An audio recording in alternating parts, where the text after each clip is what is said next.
My name is Eleanor Hayes. I am 68 years old, and 3 weeks ago, standing in my own kitchen in Ohio, I heard my only son ask me why I was still alive. He didn't whisper it. He didn't mean for it to be gentle. Daniel stood by the refrigerator, his jaw tight, his voice shaking with a kind of anger I had never heard from him before, and he said, "Some days I don't even know why you're still around, Mom. You don't work. You don't do anything.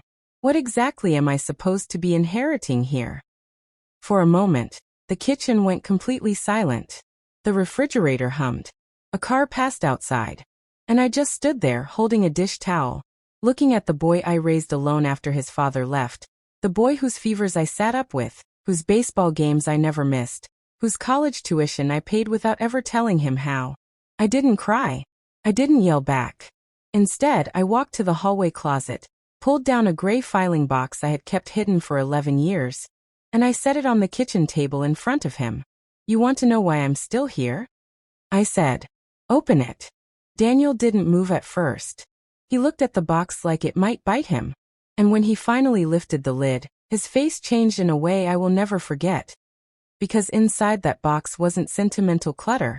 It was paperwork, bank statements, a trust document, insurance policies, property deeds. Every single page told a story he never knew was being written. A story about exactly what I had been doing with my life while he assumed I was doing nothing at all. Before I tell you what was in that box, and before I tell you what happened over the next 3 weeks that would completely change the way my son looked at me, I want to ask you something. If you've ever felt invisible to the people you love most, and if you've ever given everything quietly, without asking for credit, stay with me until the end, because this story isn't just mine. It might be yours too.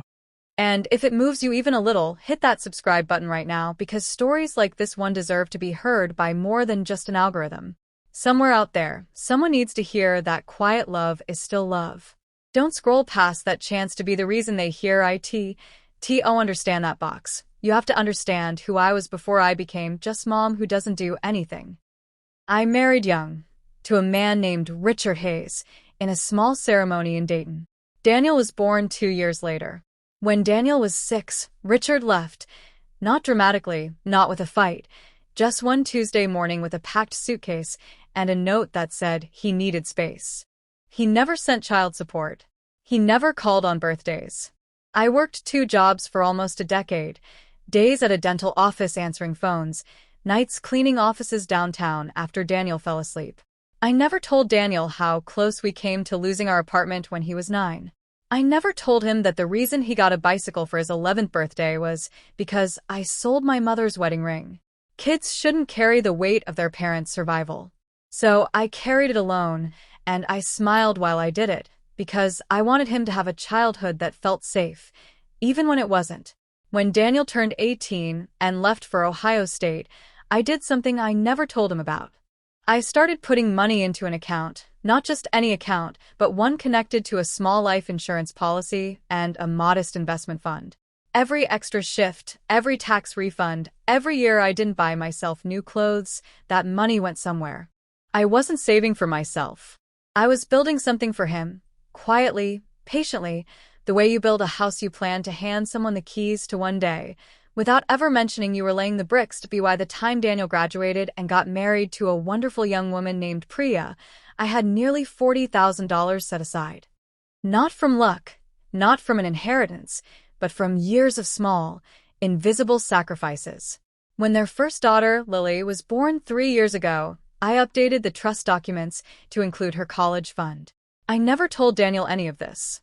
I didn't want gratitude. I wanted him to feel like a man standing on solid ground, never knowing exactly how that ground got so steady beneath him, but somewhere along the way, without money changing hands or explanations being given, Daniel started to see me differently. He saw a mother who didn't work anymore, who lived modestly, who didn't seem to be doing much of anything with her days. He didn't see the woman who had already given him almost everything she had. He only saw what was in front of him, and what was in front of him looked, to his eyes, like nothing. That misunderstanding grew quietly for years, the way weeds grow in a garden you stop tending. And it finally broke open on a Tuesday evening in March, in my kitchen, over something as small as a conversation about retirement homes. If this kind of quiet sacrifice sounds familiar to you, if you've ever loved someone so much you let them misunderstand you rather than make them feel guilty, I want you to know something. This channel exists for stories exactly like this one. Subscribing costs you nothing, but it tells me you want more people to feel less alone in moments like this. And if this story is giving you something, comfort, recognition, even just a good cry, know that you can also support this channel directly through a super chat donation, if and only if it's something you're able to do. Every bit helps these stories keep reaching the people who need them. That March evening started ordinarily enough. Daniel and Priya had come over for dinner with Lily, and somewhere between dessert and coffee, Daniel brought up an article he'd read about senior living communities. "I just think we should start looking into options for you, Mom," he said. "You're not getting younger. And honestly, I don't know what your finances even look like. What happens if something happens to you? What am I supposed to do?" I felt something in my chest tighten, not from hurt exactly, but from the strange sensation of being looked at and not seen at the same time. "I'm managing fine, Daniel." "Managing on what?" he pressed, his voice rising. "You worked 2 jobs your whole life and you never saved anything, as far as I can tell. You live in a 2-bedroom apartment. You don't travel. You don't do anything.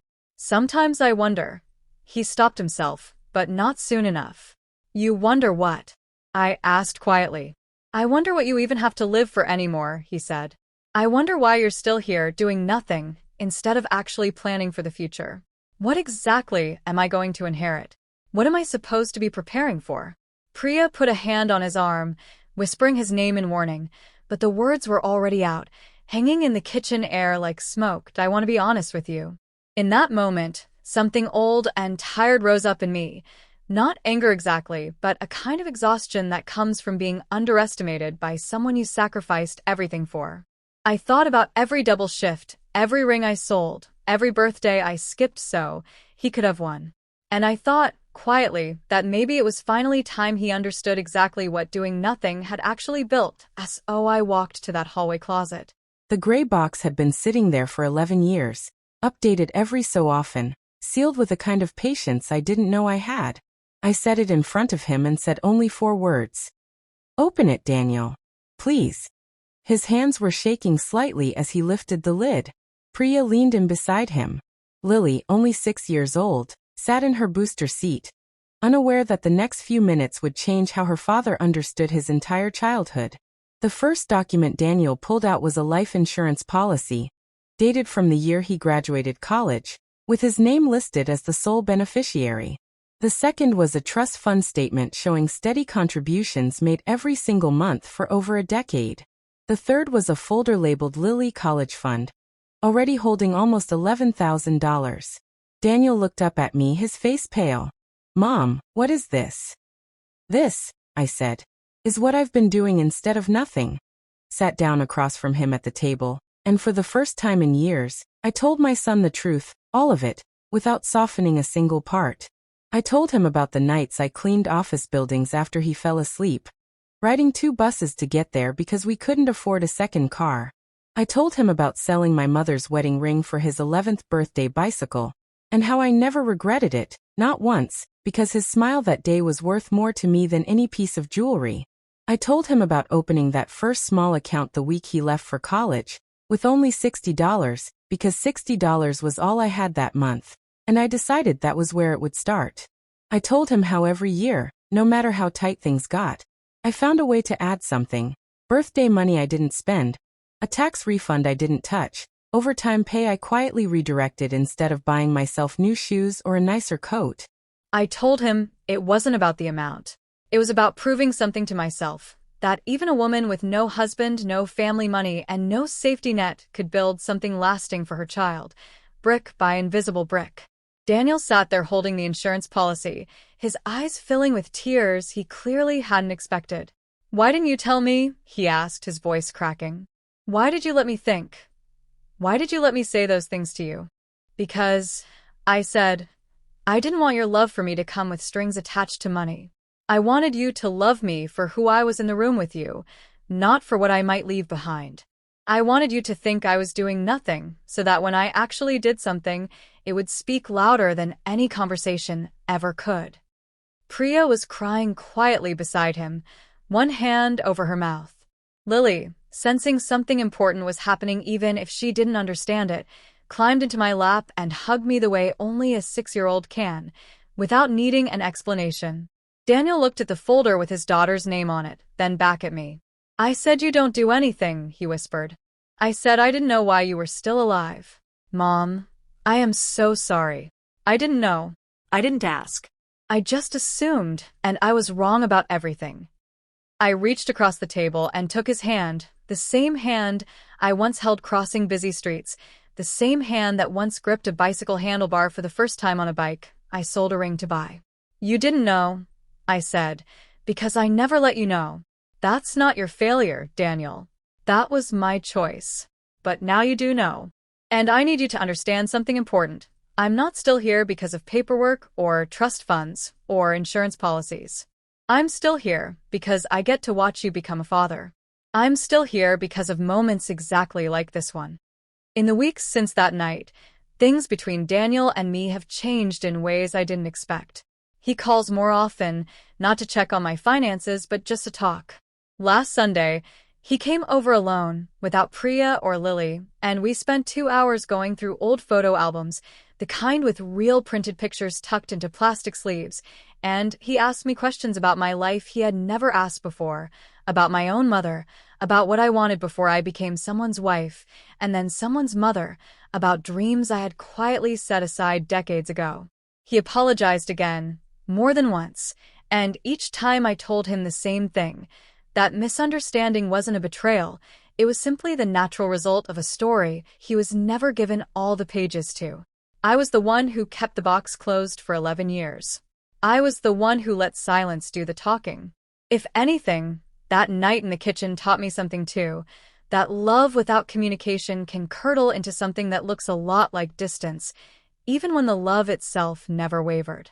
Lily still doesn't know about her college fund. Not really, not in any way a 6-year-old could understand. But last week, Daniel asked if he could add a small amount to it himself, every month, alongside what I already contribute. "I want her to grow up knowing both of us built this together," he said.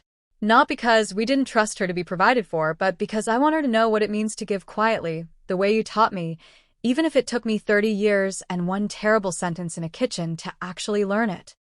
I don't share this story because I want sympathy, and I certainly don't share it to make my son look like a villain. He isn't one. He's a man who, like so many of us, assumed that value could be measured in visible things, a job title, a busy calendar, an active lifestyle, instead of recognizing the quiet, patient work of a mother who spent decades giving without announcing a single gift. If this story reached something in you today, I want to ask you for something small in return. Please subscribe to this channel. Not because a number needs to go up, but because somewhere out there is another son, another daughter, another parent sitting in a quiet kitchen wondering if what they've given has ever truly been seen. When you subscribe, you help stories like mine find their way to people who need them most, people who might finally understand a parent, a sibling, or a friend a little better because of the 10 minutes they spent listening tonight. It genuinely matters, more than you know. And if this story gave you something real, comfort, a memory of your own mother or father, a reason to call someone you've been meaning to call, and you're in a position to support this channel further, you're always welcome to send a super chat donation during our live readings. It helps us keep telling honest, human stories like this one. But only ever if it's comfortable for you. Your time watching and listening is already a gift in itself. Thank you for staying with me through Eleanor's story today. If it moved you, tell us in the comments about someone in your life who gave quietly, without ever asking for credit. We'll see you in the next story.